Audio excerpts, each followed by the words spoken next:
हिंदू संस्कृति में अंकों का तत्व ज्ञान और ज्योतिष विषयों में अनन्य साधारण महत्व है।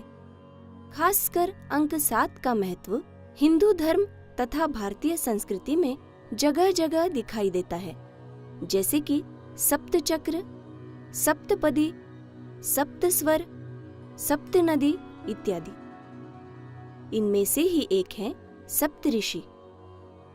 ऐसा माना जाता है कि समय की शुरुआत से ही सप्तऋषि उपस्थित हैं। सप्तऋषि ये शब्द सप्त यानी 7 और ऋषि ऐसे 2 शब्दों का मेल है। आइए जानते हैं कौन है ये सप्तऋषि। सप्तऋषियों को ब्रह्मदेव के मानस पुत्र माना जाता है। ब्रह्मदेव द्वारा स्थापित सृष्टि के नियमों का संरक्षण करना इनका मुख्य उत्तरदायित्व है।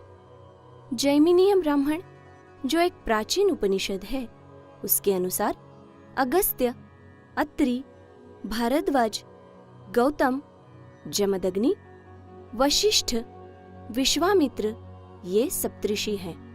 बृहदारण्यक उपनिषद में अगस्त्य मुनि की जगह कश्यप ऋषि को सप्तऋषियों में शामिल किया गया है। आइए जानते हैं सप्तऋषियों के बारे में। अगस्त्य सप्तऋषियों में पहले ऋषि हैं अगस्त्य। उन्होंने भारत की विविध भाषाओं में अनेक श्लोकों और मंत्रों की रचना की है। वैदिक साहित्य में उनका योगदान अनेक ग्रंथों में पाया जाता है, जैसे वराह पुराण में पाया गया अगस्त्य गीता, स्कंद पुराण में निहित अगस्त्य संहिता और द्वैध निर्णय तंत्र पाठ। अगस्त्य मुनि और उनकी पत्नी लोपामुद्रा ने ऋग्वेद में कई श्लोक लिखे हैं। रामायण में भी अगस्त्य ऋषि और उनकी पत्नी का उल्लेख किया गया है। अत्रि अत्रि ऋषि ने अग्नि, इंद्र और ऐसे अनेक हिंदू देवताओं की स्तुति पर श्लोक लिखे हैं। ऋग्वेद का 5वां मंडल यानी 5वां ग्रंथ अत्रि मंडल के नाम से जाना जाता है। उनकी पत्नी अनुसुया को 7 पतिव्रताओं में से एक माना जाता है। दत्तात्रेय, दुर्वास और सोम इन्हीं दोनों के पुत्र हैं। अत्रि ऋषि का उल्लेख रामायण और महाभारत इन दोनों महाकाव्यों में किया गया है। भारद्वाज आयुर्वेद की रचना ऋषि भारद्वाज ने की थी। उन्हें प्रसिद्ध विद्वान, अर्थशास्त्री और प्रख्यात चिकित्सक माना जाता है। महर्षि भारद्वाज और उनके शिष्यों ने मिलकर ऋग्वेद का 6वां ग्रंथ लिखा था। भारद्वाज ऋषि का महाभारत में उल्लेख किया गया है। कौरवों और पांडवों के गुरु द्रोणाचार्य भारद्वाज ऋषि के पुत्र थे। प्राचीन चिकित्सा ग्रंथ चरक संहिता के अनुसार भारद्वाज मुनि को चिकित्सा ज्ञान इंद्रदेव से मिला था। महर्षि गौतम अंगिरस वंश के राहुगण ऋषि के पुत्र हैं। ऋग्वेद में उन्हें दिव्य ज्ञान के शिक्षक और मनुष्य और देवगणों के मध्यस्थ के तौर पर बताया गया है। उन्होंने ऋग्वेद का 4वां मंडल लिखा था। देवी भागवतम के अनुसार गोदावरी नदी का दूसरा नाम गौतमी गौतम ऋषि से संबंधित होने के कारण पड़ा है। जमदग्नि महर्षि जमदग्नि भृगु ऋषि के वंशज हैं। भगवान विष्णु के 6ठे अवतार भगवान परशुराम इन्हीं के पुत्र हैं।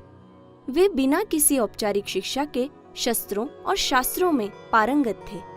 उनसे जुड़ी एक कथा के अनुसार पृथ्वी पर तीव्र सूर्य किरणों की वजह से लोग बहुत परेशान थे। तब महर्षि जमदग्नि ने सूर्यदेव को भयभीत करने के प्रयास में उनकी ओर कई बाण छोड़े। तब भयभीत हुए सूर्यदेव ब्राह्मण वेश में महर्षि जमदग्नि के पास आए और उन्हें 2 आविष्कार दिए, पादुकाएं और छाता, जिससे मानव जाति को उनकी गर्मी से निपटने में मदद मिली। वशिष्ठ महर्षि वशिष्ठ सबसे सम्मानित वैदिक ऋषियों में से एक हैं। उन्हें ऋग्वेद के मंडल 7 के मुख्य लेखक माना जाता है। उन्होंने योग वशिष्ठ, वशिष्ठ संहिता, साथ ही अग्नि पुराण और विष्णु पुराण के कुछ संस्करण भी लिखे हैं।